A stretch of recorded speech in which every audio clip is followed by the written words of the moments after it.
dito sa school nila. Hindi na pa talaga kami nag-iintay dito sa may labas, pero ang tagal-tagal ni Kyle, tapos tumatawag ako sa kanya, hindi niya sinasagot. Iba niyang kaklase, nakita ko nasa labas na. Pero siya hanggang ngayon wala pa din. Kaya naman, pinuntahan ko na nga talaga siya sa room nila at nakita ko nga siya na nagsusulat pa, Diyos ko po. Pero natapos naman agad si Kyle. At pagpunta nga namin sa e-bike, tinatanong ko siya bakit ang tagal niya. Sinasabi niya nga sa akin na ang dami daw talaga nilang sinulat. Sabi ko nga sa kanya, siguro ay nakikipagdaldalan siya kasi kung hindi siya nakikipagdaldalan, matatapos siya kaagad. Pero sabi niya, hindi naman, Diyos ko po. Tapos bago nga kami umuwi nila Kyle sa bahay, kinuha ko na nga yung pinasukat kong salamin. Kung kinahapunan naman, nakatulog talaga ako at hindi ko nga namalayan yung oras. Tawag nga sa akin si Kyle pero hindi ko nasagot. Paano ba naman kasi nakasilent yung cellphone ko? Kaya naman tinawagan ko nga kaagad si Kyle. Bali, makikisabay nga pala ngayon sa amin sila Ella at Iya. Ihahatid namin sila sa bahay nila. Kaya naman tinawagan ko nga si Kyle tapos sinabi ko nga na tawagin niya si Ella at Iya at kunin na nga yung gamit. Para nga dito na nga sila maghahantay sa amin sa labas dahil malapit na nga din kami niya. Akala nga talaga ni Kyle pupunta nga sa amin sila Ella at Iya kaya tuwang-tuwa yan at meron nga daw siyang makakalaro. Ano ba naman kasi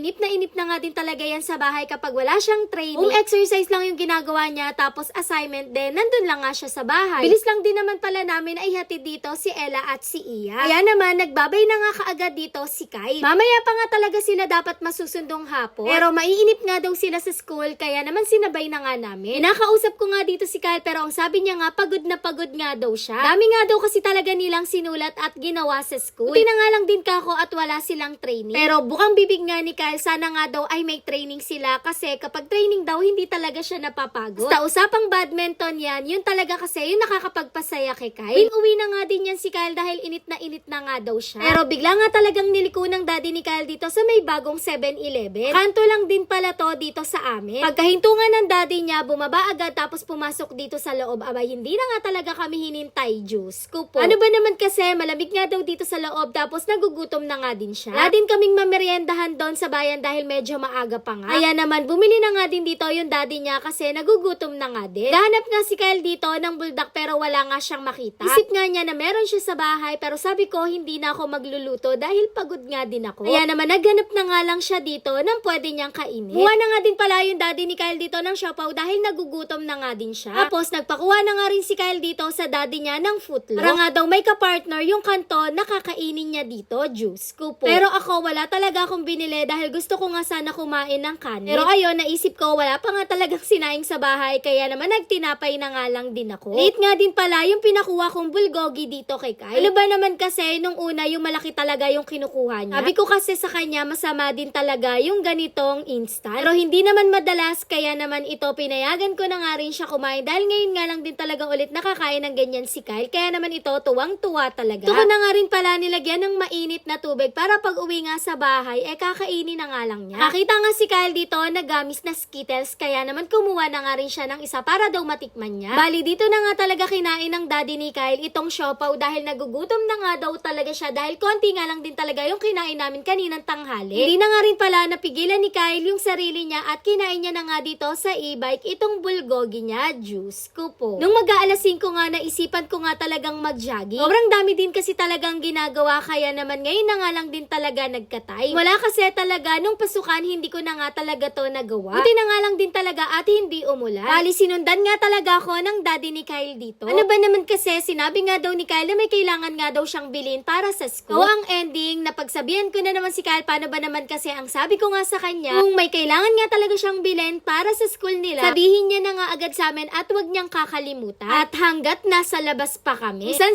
talaga kami humanap nito pero buti na lang talaga may nakita pa kaming nakabukas. Bali naghanap nga din pala kami ng dustpan paano ba naman kasi wala na din talaga kaming mabilhan. 6:30 na din kasi talaga nito. Asal pa nga talaga sa amin kung bukas pa kami bibili. Nung nakita nga ako ni Kyle na dala ko to, tuwang-tuwa at nag-thank you nga sa amin ng daddy niya. Yun lang. Thanks for watching. Bye-bye.